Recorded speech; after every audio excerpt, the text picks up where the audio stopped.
오늘의 주제는 자아 존중감 향상을 위한 존중의 기술입니다.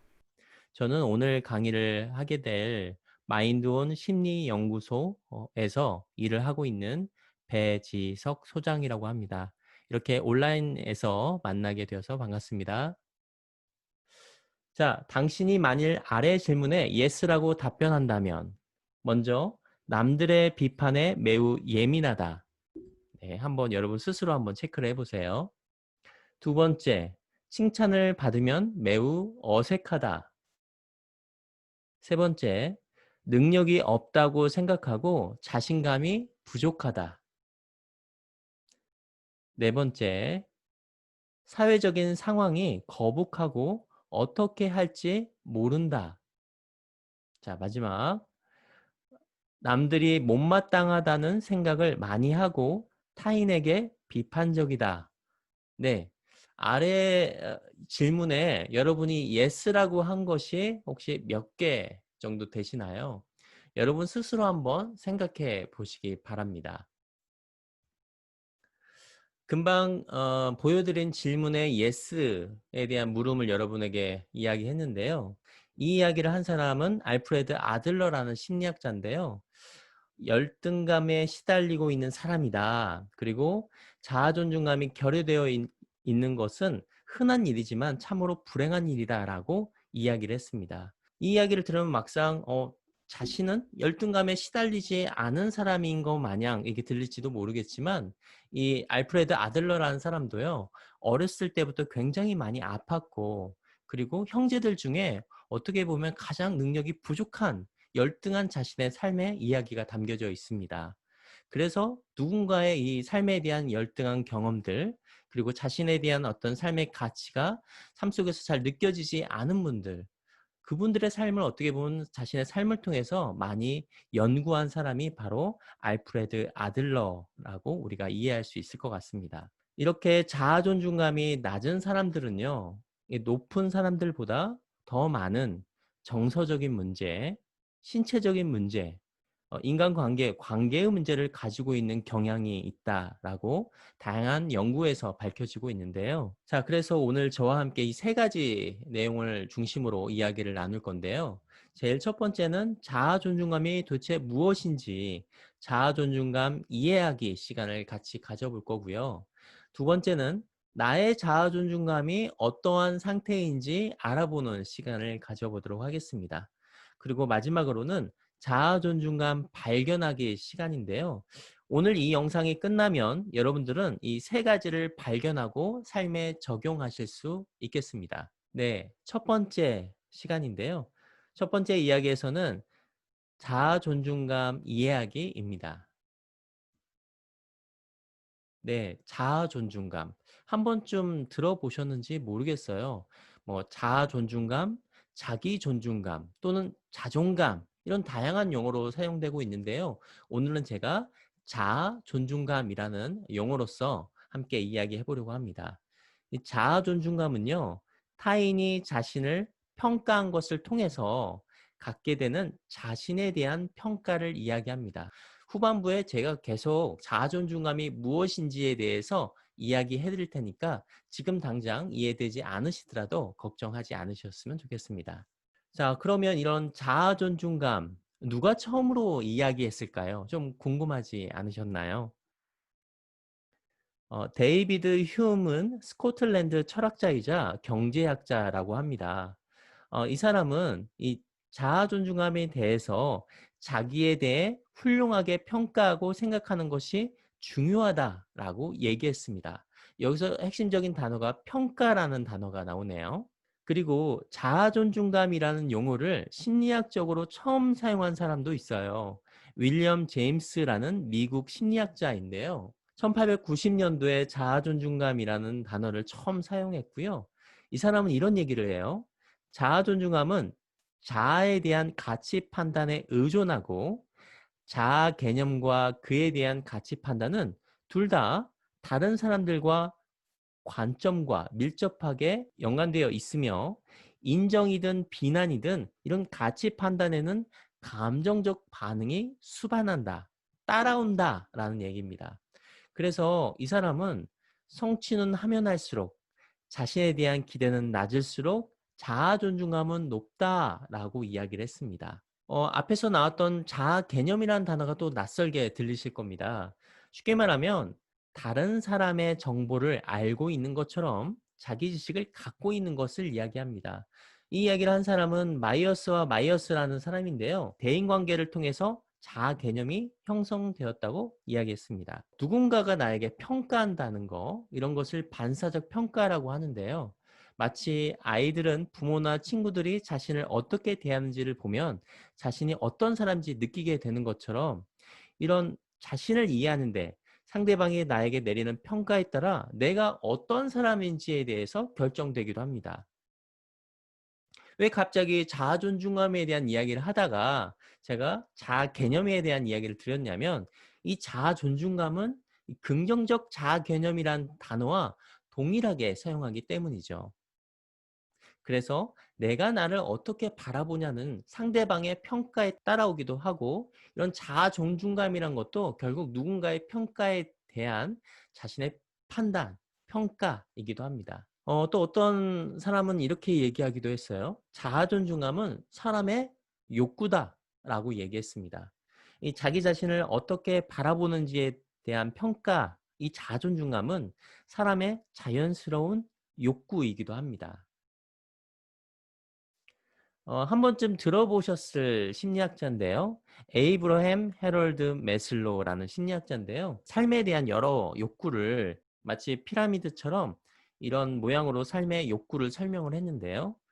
자신이 관심, 인정, 존경받을 만한 존재라고 느끼는 감정, 사랑, 소속감의 욕구와 관계 있는 것이 바로 자아 존중감이라고 이야기를 했습니다. 매슬로우는 자아 존중감이란 자기 자신의 관심, 인정, 존경만을 만한 존재라고 느끼는 감정으로 사랑, 소속감의 욕구와 관계가 있다. 이렇게 여러분이 이해하시면 좋을 것 같습니다. 자, 제가 한번 다시 질문 드려 볼까요? 누군가에게 존중받았던 기억이 있으신가요? 이런 존중받았을 때 좀 어떤 느낌이 드셨나요? 제가 존중이라는 단어를 사전적으로도 한번 찾아보았는데요. 이런 의미래요. 높이, 매우 중요하게 대하는 거, 마치 소중히 생각하다라는 의미로도 이해할 수 있겠는데요. 존중은 높이, 매우 중요하게 대한다는 의미이고 여기에서 높인다는 것은 소중하게 생각한다는 것을 말한다고 합니다. 누군가가 나를 소중하게 바라보면 무슨 일이 일어날까요? 인생의 도전을 만났을 때 자신이 능력이 있고 그런 자신의 삶에 대한 행복의 가치를 체험하는 것, 그리고 살아가는데 내가 능력이 있고 그런 살아갈 가치가 있다는 걸 확신하는 것, 그것을 자아 존중감이라고 얘기합니다. 나다니엘 브랜든이라는 사람이 이야기한 자존감에 대한 자아 존중감에 대한 이야기고요. 이런 자아 존중감은 어떻게 결정되어 있을까요? 이 자아 존중감은요, 인격적인 용인 가능성, 누군가 나를 인격적으로 대해 주는 거예요. 그리고 사랑받을 만한 가치에 대한 포괄적인 평가 또는 판단이고요. 이럴 때 우리는 유쾌하든 불쾌하든 어떤 감정이 따라오게 됩니다. 그래서 자아 존중감은 삶 속에서 타인들에 의해 지각된 본인, 나 자신에 대한 시각과 관련되어 있습니다. 우리가 일상생활 속에서 누군가가 나를 어떻게 바라보는지, 그리고 사람들이 나를 바라보는 것에 대해서 내가 어떻게 인식하는지, 생각하는지에 따라서 자아존중감이 결정되기도 하는데요. 관계를 통해서 우리는 자아존중감에 대해서 이해할 수 있겠습니다. 타인, 그리고 자신인데요. 타인은 우리가 양육자, 부모님을 이야기할 수 있겠습니다. 아이에게 따뜻한 표정과 또 그런 애정 표현이 담긴 마음들, 그리고 아이가 활동하는 거에 관심과 인정, 그리고 건전하고 일관성 있는 훈육 절차, 그리고 양육자 자신도 그런 자아존중감이 비교적 높을 때 이 자아존중감이 결정되기도 하고요. 또 자신은 자기 자신에 대한 스스로 판단이 어떠냐에 따라 이 자아존중감이 결정될 수 있겠습니다.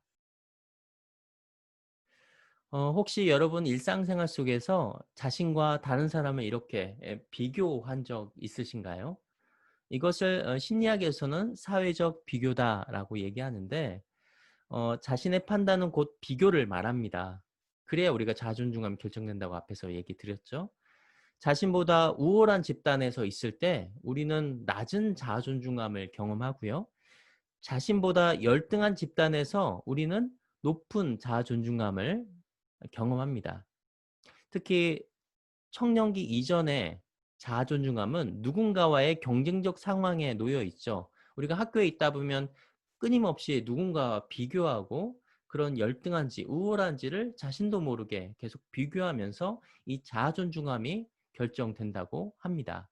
나의 자아존중감 확인하기입니다. 내용을 보시면서 여러분들이 한번 체크를 한번 해보시기 바랍니다. 자아존중감 확인하기 여러분 직접 체크하셨을 테니까 자, 이번에 결과를 한번 볼까요? 네, 자아존중감 결과입니다.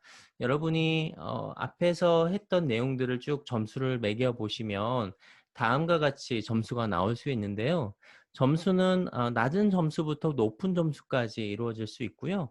낮은 점수는 나의 자아존중감이 낮은 수준부터 높은 수준까지 있다는 것을 확인하실 수 있겠습니다. 1점부터 8점까지는 매우 낮음으로 볼 수 있겠고요. 이런 낮은 나의 자아 존중감을 현재 경험하고 있는 분들은 스스로를 무가치하고 볼품없는 사람으로 여기기도 하고 또 자존감이 매우 낮은 수준으로 나타납니다. 또 우울이나 극심한 스트레스 사건과 같은 정서적인 상황 요인과 밀접하게 관련이 있습니다. 이 말은 여러분이 이런 자아존중감이 한번 결정되면 뭔가 계속 지속되는 것이 아니라 여러분이 처한 어떤 스트레스 상황이 있으시잖아요. 그런 상황에 따라 자아존중감의 수준이 달라질 수 있다는 것을 의미합니다.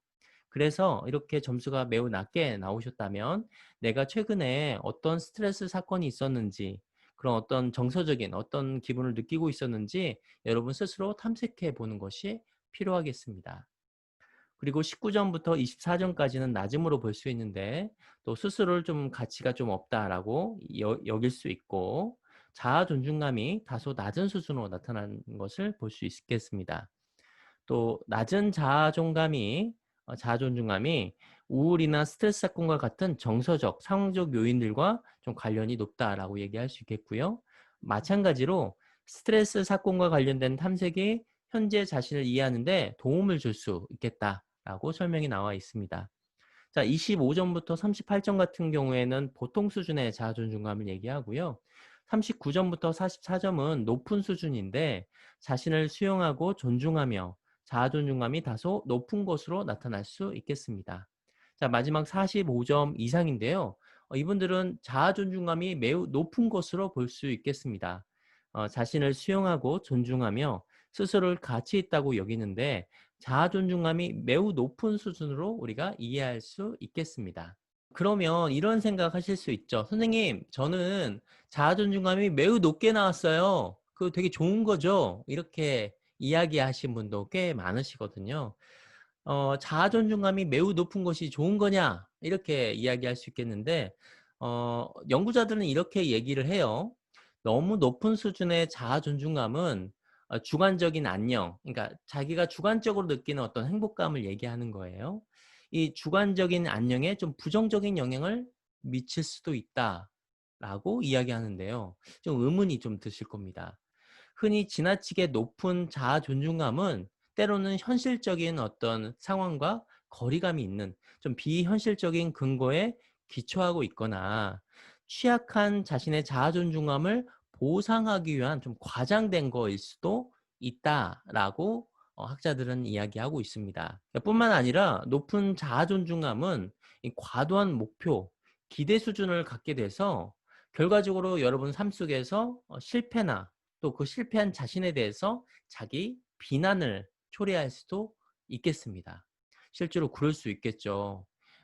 내가 갖고 있는 가치는 사실 그렇게 높지 않은데 내가 추구하고자 하는 목표점이 굉장히 높으면 그것을 내가 따라가기가 매우 쉽지 않아서 굉장한 자책감, 자기 비난이 초래될 수 있겠다라고 이해할 수 있겠습니다. 자아존중감 발견하기. 이미 나의 삶 속에서 있는 것들, 있는 그대로 있는 것들을 우리가 바라보는 일입니다. 앞에에서는 자아존중감을 수준으로 알아보았잖아요. 높고 낮음으로 보았다면 어떤 학자는 긍정적 자아존중감 또는 부정적 자아존중감 이렇게 구분지어서 또 설명을 한 학자도 있습니다. 이 긍정적 자아존중감은 자신을 가치 있고 긍정적 평가를 하는 것은 이 긍정적 자아존중감으로 우리가 이해할 수 있겠고요. 부정적 자아존중감은 자신을 비하하고 부정적으로 평가하는 것을 부정적 자아존중감이라고 이야기할 수 있겠습니다. 초반에 말씀드렸던 이 자아 개념이라는 것이 다시 등장하게 됩니다. 이 자아 개념이란 것은 다른 사람의 정보를 우리가 알고 있는 것처럼 우리 아버지는 어떤 걸 좋아하고 성격이 어떻고 이렇게 우리가 다른 사람에 대한 정보를 알고 있잖아요. 교수님은 나에게 어떻게 대하고 이런 정보를 알고 있는 것처럼 나 자신도 내 성격이 어떤지 또 운동을 잘하는지 다른 사람과의 관계에서 내가 어떻게 행동하는지 내가 나 자신에 대한 지식을 알고 있잖아요. 이런 것처럼 우리는 어떠한 상황 속에서 어떻게 반응하는지를 이런 자아 개념을 통해서 나름대로 이해할 수 있는데요. 자아 존중감을 발견하기 위한 실제적인 기술을 제가 소개해 드리려고 합니다. 우리가 일상을 살다 보면은 이렇게 다양한 사건들을 경험해요. 여러분 오늘 일상에서 어떤 일들이 있었나요? 마음에서만 일어났던 사건도 있어요. 이렇게 날씨가 흐리고 비가 계속 내리면 여러분 때로는 우울해지고 울적하고 때로는 좀 불안한 마음도 좀 드실 거예요. 하지만 그런 현재 나의 마음이 겉으로 드러나진 않으실 겁니다. 그리고 현재 내가 경험하는 것이 현재 시점에서 일어난 걸 수도 있지만 과거에 때로는 미래에서 있었던 나의 경험일 수도 있어요. 그럼 우리 삶에 어떤 사건들이 일어나게 되는데 그것을 사건이 일어나게 되면 우리는 반응하게 됩니다. 어떤 결과를 경험해요. 앞에서 제가 초반에 말씀드렸던 우리의 마음의 5가지 영역이 있죠. 생각, 감정, 관계, 신체, 행동 이 5가지의 영역에 어떤 영향을 주게 됩니다. 근데 보통 사람들은 이렇게 어떤 사건, 상황이 생기면 아유, 그 사건 때문에, 그 사람 때문에 이 불편한 문제가 나에게 생긴 거야. 저 사람 때문에 내 몸이 아픈 거야. 내 마음이 아픈 거야. 라고 흔히들 이야기합니다. 오늘 제가 자아존중감 발견하기 시간에 알려드릴 기술은 인지행동 치료라는 기법에서 제가 소개해 드리는 건데요. 인지행동 치료에서는 이런 사건이 결과를 만들어내는 것이 아니라 생각이, 우리가 하는 이 생각이 우리가 경험하는 감정과 행동에 영향을 준다라고 이야기를 한 어, 치료 기법입니다. 그래서 우리가 어떤 생각을 하냐에 따라 우리의 마음에 영향을 주기도 하고 우리 자아 존중감에 영향을 주기도 하는데요. 2가지 생각이 있어요. 첫 번째 생각은 건강한 생각이고요. 2번째 생각은 건강하지 않은 생각입니다. 건강한 생각부터 한번 살펴볼까요? 융통성 있는 선호, 끔찍하게 보지 않기, 높은 인내력, 자기 수용, 타인 수용, 인생 수용이라는 건강한 생각을 할 수 있는데요. 융통성 있는 선호는 잘하고 싶지만 꼭 그럴 필요는 없어. 그리고 끔찍하게 보지 않기라는 건강한 생각은 운이 없지만 지금 최악은 아니야. 높은 인내력을 가진 생각은 지금 견딜 수 있고 나는 여전히 즐길 수 있어. 자기 수용, 타인 수용, 인생 수용에 대한 건강한 생각은 나는 완벽하지 않아. 나는 실수할 수 있는 사람이야. 나는 실수할 수 있는 존재야. 라는 건강한 생각을 가지는 사람입니다. 네, 이렇게 건강한 생각을 하는 내용도 있지만 반대로 건강하지 않은 생각도 있습니다. 당위적 사고로서 반드시 나는 완벽해야 돼. 반드시 뭐뭐 해야 돼. 반드시 사람들에게 뭐뭐 해야 돼. 라는 생각은 나의 자아존중감을 굉장히 변화시키게 되죠. 또 끔찍하게 보기도 있는데요. 최악이야. 형편없어. 라는 얘기도 있습니다. 또 낮은 좌절, 인내력도 있는데요. 더 이상 못 견디겠어. 난 참을 수가 없어. 이런 낮은 좌절, 인내력이 나의 자아 존중감을 낮게 만들기도 합니다. 또 자기 비하, 타인 비하, 인생 비하도 있는데요. 모두 나쁘고 쓸모없어. 하나도 필요 있는 게 없어. 라는 어떤 이런 건강하지 않은 생각이 우리의 부정적 자아 존중감을 만들어내고 낮은 자아 존중감을 만들어내게 됩니다. 이렇게 문제 행동이 나타날 때는 건강하지 않는 이런 생각들이 등장한다고 합니다. 앞에서 이제 여러분이 배우셨잖아요. 자아 존중감을 내 스스로 잘 발견하기 위해서는 인지행동 치료라고 얘기하는 ABC 이론에 맞춰서 나의 생각이, 나의 건강한 생각이 나의 자아 존중감을 조금 더 건강하게 또 긍정적으로 만들 수 있겠다.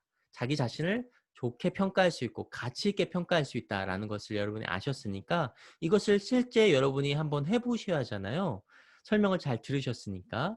그래서 제가 ABC 기록지라는 것을 소개해 드릴 건데 여러분 일상생활 속에서 어떤 상황이 반복적으로 뭔가 진행이 될 겁니다. 이것을 패턴이라고 얘기하는데 어떤 상황을 여러분이 기록하면 특정 상황에 여러분 스스로 마음이 어떻게 반응하는지를 알게 됩니다. 그래서 최근 경험한 사건이나 그 사건에서 문득 떠올렸던 생각이나 믿음, 그 사건을 통해서 여러분이 경험한 느낌, 행동을, 결과를 적어봅니다. 그래서 일상에 반복되는 이런 행동들을 우리가 패턴이라고 말하는데 이 반복되는 행동을 알면 여러분이 여러분 스스로 어떤 말들을 자주 사용하는지를 알게 됩니다. 어떤 생각들을, 어떤 이미지를 자주 상상하는지 알게 됩니다. 그래서 여러분이 메모지에 또 때로는 여러분 휴대폰 메모장에 한번 이렇게 적어보는 거예요. A 사건인데요. 액티베이트 이벤트라고 얘기하는데 촉발 사건인데요. 최근 경험한 사건 여러분이 한번 적어보는 거예요. 예를 들어서 친구들이 나 모르게 내 물건을 숨기고 나의 뒷담화를 했다. 어떤 사건을 여러분이 적어보는 거예요. 또 생각은 빌리프인데요. 이때 이 사건에서 여러분이 문득 떠오른 생각을 적어보는 거예요. 나는 친구들과 친해질 수 없어. 나를 싫어하는 게 틀림없어. 나는 사람들에게 인정과 사랑을 받을 수 없어. 라는 어떤 여러분의 생각을 적어보는 겁니다. 자, 마지막은 결과인데요. 몸의 느낌과 행동을 적어보는 거예요. 이때 난 이 사건을 통해서 굉장히 가슴이 답답하고 화가 나고 억울하고 눈물이 났어. 그리고 친구들 자꾸 피하게 됐어. 라는 걸 적어봅니다. 이렇게 자신의 마음을 관찰할 수 있는 ABC 기록지로 여러분 스스로 자기 관찰을 해볼 수 있습니다. 자기 관찰을 하게 되면 여러분 스스로 알게 되는 비밀이 하나 있어요. 바로 자신에게 어떤 말들을 하는지, 여러분 스스로 어떤 말들을 반복적으로 하는지를 알 수 있습니다. 이 반복적으로 하는 말은요. 영어로는 셀프 톡이라고 얘기하는데 이 말은요. 나의 생각에 영향을 주고 나의 생각을 영향을 주었기 때문에 앞에서 설명드린 인지행동 치료에서는 내 생각이 나의 마음에 영향을 준다고 얘기했잖아요. 나의 감정과 나의 행동에 영향을 주게 됩니다. 그런데 잘 생각해 보세요. 여러분 스스로 했던 이런 셀프톡 혼잣말이 자기 스스로 했을까요? 누군가에게 많이 들었던 이야기일 수 있겠습니다. 여러분들은 누가 나에게 그런 말들을 많이 했나요? 이런 말들을 여러분이 막상 들으면 듣고 싶지 않을지도 모릅니다. 굉장히 피하고 싶고 직면하고 싶지 않을 수 있어요.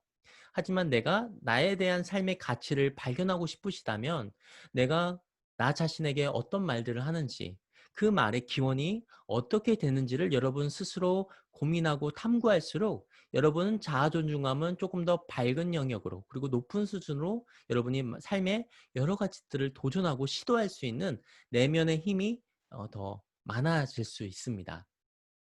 그리고 여러분이 이런 자아 관찰을 하는 동안 반복적으로 떠올려진 어떤 이미지들이 있으실 거예요. 이걸 심상이라고 얘기하는데 어떤 이미지들이 떠오르는지 그 이미지는 여러분의 경험과 그리고 사건과 연결되어 있습니다. 그래서 여러분이 어떤 상황 속에서 여러분이 그 자아 존중감에 대한 경험을 많이 하게 되었는지 알 수 있겠죠. 여러분 스스로 자아 존중감을 발견하기 위해서 건강하지 않은 생각을 할 것이냐 또는 건강한 생각을 할 것이냐, 이것도 여러분의 선택이죠. 여러분이 자신에게 어떤 말들을 좀 해주면 좋을까요? 여러분 스스로 가치 있는 존재라는 것. 뭐 대단한 능력을 우리가 각자 가지고 있기는 어렵지만 아주 작은 능력이지만 여러분의 작은 그 능력이 세상에 가치 있게 쓰일 수 있습니다. 여러분이 삶의 어떤 진로를 고민할 때 앞으로 내가 어떤 사람이 될 것인지 어떤 일을 하게 될지에 대해서 고민할 때 여러분 스스로 했던 말이 여러분의 미래의 모습을 만들 수 있습니다. 자신에게 건강한 말을, 건강한 생각을 해주세요. 다시 한번 말씀드릴까요? 건강한 생각이에요. 잘하고 싶지만 꼭 그럴 필요는 없어. 잘할 수 없을 때도 있어. 운이 없지만 최악은 아니야. 견딜 수 있고 나는 이 순간을 즐길 수 있어. 나는 실수할 수 있어. 완벽할 수 없어. 여러분 스스로도 생각하는 건강한 생각들이 있으실 겁니다. 나 자신에게 그런 건강한 이야기들을 많이 들려주세요. 왜 그런 식으로 생각하고 느끼는지를 배우는 것, 즉 문제의 원인과 원천을 배우는 것은 갈등을 상당히 줄일 수 있다. 여러분 스스로 삶에 다양한 어떤 어려움들이 있을 겁니다. 우리는 갖고 있는 능력으로 그 어려움들을 직면하고 헤쳐나가게 되는데 과거에 누군가가 나에게 해줬던 말 한마디, 따뜻한 시선, 따뜻한 표정이 내가 그런 문제를 잘 해결할 수 있고 해소할 수 있는 그런 가치 있는 존재라는 것을 우리는 이미 몸으로 느끼고 경험했습니다. 이제 누군가가 나에게 그런 말들을 해주기 어려운 상황이라면 내 자신에게 건강한 말과 건강한 생각을 통해서 자아 존중감, 내가 가치 있는 존재라는 것, 그렇게 내가 평가한다는 것을 스스로에게 알려주세요. 그리고 여러분 스스로 자아 존중감에 대한 진실을 발견하시는 여러분이 되셨으면 좋겠습니다. 자아 존중감 향상을 위한 심리 특강, 존중의 기술이라는 이야기를 함께 나눠 보았습니다. 여러분 귀한 시간 내주셔서 감사하고 여러분 일상생활 속에서 건강한 삶, 건강한 관계, 또 건강한 마음으로 여러분의 행복을 기원하도록 하겠습니다. 네, 지금까지 마인드온 심리연구소 배지석 소장이었습니다. 고맙습니다.